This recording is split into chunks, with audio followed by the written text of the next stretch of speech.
और अब बात कर लेते हैं बिहार की। आज से 3 दिन के बिहार दौरे पर जाएंगे गृह मंत्री अमित शाह। 18 अक्टूबर तक बिहार के दौरे पर रहेंगे। 2 रैलियों को करेंगे संबोधित। कार्यकर्ता और नेताओं के साथ बैठक करेंगे। बिहार चुनाव की रणनीति तैयार करेंगे गृह मंत्री अमित शाह। तो अब देखिए, बैक टू बैक आपको रैलियां भी देखने को मिलेंगी। तमाम जो स्टार प्रचारक हैं वो भी बिहार में आपको देखने को मिलेंगे। अगर हम बात करें गृह मंत्री अमित शाह की, जो कि 3 दिन के अब बिहार दौरे पर है, 18 अक्टूबर तक बिहार के दौरे पर रहने वाले हैं अमित शाह। 2 रैलियां इस दौरान वो संबोधित करेंगे। कार्यकर्ताओं नेताओं के साथ तो बैठक करेंगे ही। इसके अलावा बिहार चुनाव की रणनीति क्या है, किस रणनीति पर पार्टी को आगे बढ़ना है, कैसे बूथ स्तर पर पार्टी को मजबूत करना है, कैसे मतदाताओं में विश्वास बढ़ाना है, इस पर भी चर्चा की जाएगी। सर्वेश के पास चलेंगे सीधा। सर्वेश हमारे साथ पटना से जुड़ गए हैं। सर्वेश, अब इस तरीके की तस्वीरें हमें देखने को मिलेंगी, रैलियां होंगी। अब अमित शाह खुद चूंकि पहुंच रहे हैं, 3 दिन वो बिहार में रहेंगे। कैसे मंथन किया जाएगा, क्या रणनीति बनाई जाएगी पार्टी की तरफ से? पलक, देखिए, आज से रैलियों की शुरुआत हो चुकी है और आज जो रैलियां होने वाली हैं, सबसे पहले मैं उसकी तरफ आपको बताना चाहूँगा उसके बारे में। योगी आदित्यनाथ आज पटना में और सहरसा में रैली करेंगे। इसके अलावा विष्णुदेव साय जो हैं वो सम्राट चौधरी के नामांकन में शामिल होंगे और वहाँ मुंगेर के तारापुर में वहाँ जनसभा को संबोधित करेंगे। अनुराग ठाकुर होंगे जो सिकटी में होंगे अपने उम्मीदवार विजय कुमार मंडल के लिए और वहाँ पे वो जनसभा को संबोधित करेंगे। तो इस तरीके से मोहन यादव होंगे जो पटना में होंगे, वो भी कुम्हरार के संजय गुप्ता जो नए उम्मीदवार हैं बीजेपी के, उनके लिए यहाँ जनसभा को संबोधित करेंगे। तो एक तरह से कहा जाए तो तमाम बड़े नेताओं का आना शुरू हो गया है।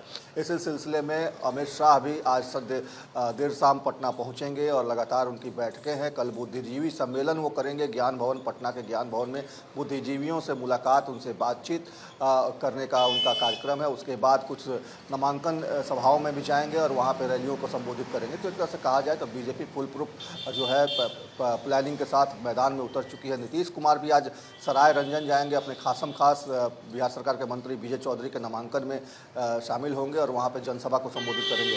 तो एक तरह से कहा जाए तो जहाँ एक तरफ महागठबंधन कल रात से सिंबल बांटना महागठबंधन ने भी शुरू किया, हालांकि सूची अभी तक उन लोगों ने जारी नहीं की है, लेकिन सिंबल बांटना शुरू कर दिया है। और जिस तरीके से लगातार वो सिंबल बांट रहे हैं, तो उसके बाद अब नॉमिनेशन उनका भी, उनके खेमे का भी शुरू हो जाएगा। उसके बाद उधर से भी रैलियां होंगी। लेकिन बीजेपी ने कहीं ना कहीं इस मामले में चुनाव प्रचार को लेकर जो प्लानिंग की थी उसके तहत कार्रवाई शुरू कर दी है। और अमित शाह जब आज आएंगे तो तमाम नेताओं के साथ, बीजेपी की कोर टीम के साथ बैठक करेंगे। बैठक करके वो तमाम रणनीतियों के बारे में जानकारी लेंगे और फीडबैक लेंगे और उसके बाद अपनी तरफ से क्या कुछ करना है उसके बारे में बताएंगे। कैसे मतदाताओं का भरोसा जीतना है, कैसे उनमें उनका विश्वास जीतना है, कैसे बिहार में और केंद्र की सरकार ने जो काम किए हैं उसके बारे में उनको अवगत कराना है। उसके लिए एक तरह से कहा जाए तो एक माहौल बनाना है एनडीए के उम्मीदवारों के पक्ष में।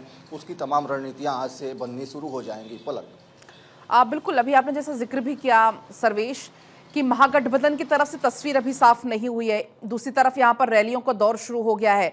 तो महागठबंधन में कहां बात फंस रही है, क्या लग रहा है, कैसे तस्वीर साफ होगी?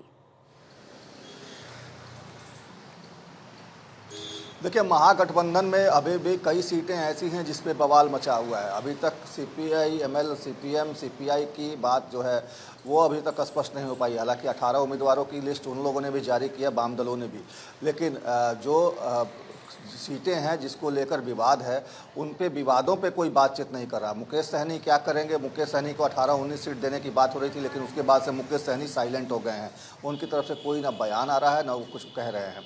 बैठकें कल रात भी होनी थी तेजस्वी आवास पे, उसमें कुछ कांग्रेस के लोगों ने जाकर तेजस्वी के साथ बैठक की है, लेकिन बैठक में क्या कुछ हुआ है ये अभी तक फलीभूत नहीं हो पाया है। उसका लब्बो-लुआब क्या हो रहा उसके बारे में कोई जानकारी अभी नहीं दी गई है। हालांकि कहा यही जा रहा था कि महागठबंधन के लोग सामने आएंगे, प्रेस कॉन्फ्रेंस करेंगे, प्रेस कॉन्फ्रेंस करके ऐलान करेंगे और उसके बाद मैनिफेस्टो भी जारी करेंगे। लेकिन अभी तक सीटों का ही ऐलान नहीं हो पाया, उम्मीदवारों का ही ऐलान नहीं हो पाया पूरी तौर पर। तो अब मैनिफेस्टो की बात कहाँ से आ जाती है? दूसरी तरफ देखिए, बीजेपी ने अपने तमाम जो 101 सीटें थी उस पर उम्मीदवारों के नाम तय कर लिए हैं। उन्होंने अपनी घोषणा भी कर दी है।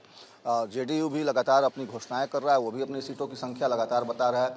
एलजेपी से 2 सीटें छोड़कर बाकी तमाम सीटों पे एलजेपी ने भी अपने उम्मीदवार तय कर लिए हैं। तो एक तरह से कहा जाए तो तमाम दल जो एनडीए के हैं घटक दल वो अपनी तरफ से पूरी तैयारी कर चुके हैं। नॉमिनेशन की प्रक्रिया चालू है। ठीक है।